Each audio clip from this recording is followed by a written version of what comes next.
எம்மையெல்லாம் தலைநிமிர செய்த மகத்தான தலைவர் புரட்சியாளர் அம்பேத்கர் அவர்களை வணங்கியும், வாழும் அம்பேத்கர் எழுச்சி தமிழர் அவர்களை வாழ்த்தியும்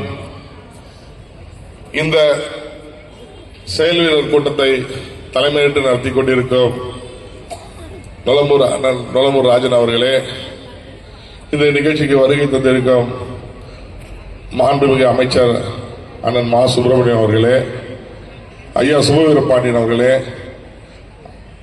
முன்னாள் சட்டமன்ற உறுப்பினர் அண்ணன் பீமாராவா அவர்களே, என்னோடு வருகை தந்திருக்கும் எங்கள் கட்சியின் மண்டல செயலாளர் அண்ணன் கூகா கதிர்வேலோடு அவர்களே, மற்றும் கட்சியின் விடுதலை சிறுத்தைகள் கட்சியின் அனைத்து நிலை பொறுப்பாளர்களும் அனைவருக்கும் என்னுடைய மாலை நேர வணக்கத்தை தெரிவித்துக் கொண்டு, இது கூடியிருக்கும் திரளான கூட்டத்தை பார்க்கும் போதே அண்ணன் அவர்கள் பெருவாரியான வாக்கு வித்தியாசம் வெற்றி பெறுவார்கள் என்பதை உறுதியாகிவிட்டிருக்கிறது. மேலும் கடந்த காலத்தில் ஆட்சியில் நாம் பார்க்கும் போது மத்திய அரசு போதிய நிதி தமிழகத்துக்கு வழங்காத போதும் எந்த ஒரு குறை இல்லாமல் தமிழகத்தை சிறப்பாக ஆட்சி செய்தவர் தான் நமது தளபதி முதலமைச்சர் அவர்கள். அப்பேற்பட்ட அவரது ஆட்சியை மீண்டும் தொடர வேண்டும்.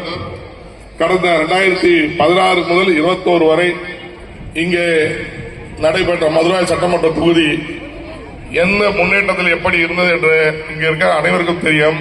ஆனால் தற்போது 21 முதல் 26 வரை அண்ணன் கணபதி அவர்கள் சட்டமன்ற உறுப்பினரான பிறகு எத்தகைய முன்னேற்றம் அடைந்திருக்கிறது, எத்தனை பூங்காக்கள், எத்தனை கல்விக்கூடங்கள் என இந்த பகுதி மிக சிறப்பாக அண்ணன் அவர்கள் பணி செய்திருக்கிறார்கள். அண்ணன் அவர்கள் ரொம்ப எளிமையா காலையில நான் பார்க்க போறேன், காலையில 6 மணி 7 மணிக்கு அப்படி கார்ல அப்படி போனேன், எங்கேயாவது போகும்போது பாக்கிறேன், எங்க பணி நடக்குதோ எங்கேயாவது வேலை நடக்குதோ அந்த இடத்துல அண்ணன் சாதாரணமா ஒரு டிஷர்ட் போட்டு அண்ணன் நின்று அந்த வேலையை பார்ப்பாங்க. அண்ணன் அவர்கள் சட்டமன்ற உறுப்பினர் ஆனதுல இருந்து எனக்கு தெரிஞ்சு 5 ஆண்டு காலம் முழுமையா அருமையா வேலை செய்த ஒரு சட்டமன்ற உறுப்பினர் யாருன்னா அண்ணன் காரமாக கணபதி அவர்கள் தான். நேரம் இல்லாத காரணத்தை சிம்பிளா சொல்லிடுறேன். இப்போ மீண்டும் அதிமுகவோ பாரதிய ஜனதாவோ ஆட்சி இந்த இடத்துல வந்தா வடநாட்டுகள்ல பாரதிய ஜனதா ஆளும் மாநிலங்கள்ல என்ன நடக்குதோ அதுதான் தமிழ்நாட்டுக்கும் நம்ம நடக்கும். அதனால இந்த சட்டமன்ற தேர்தல் மிக முக்கியமான தேர்தல்.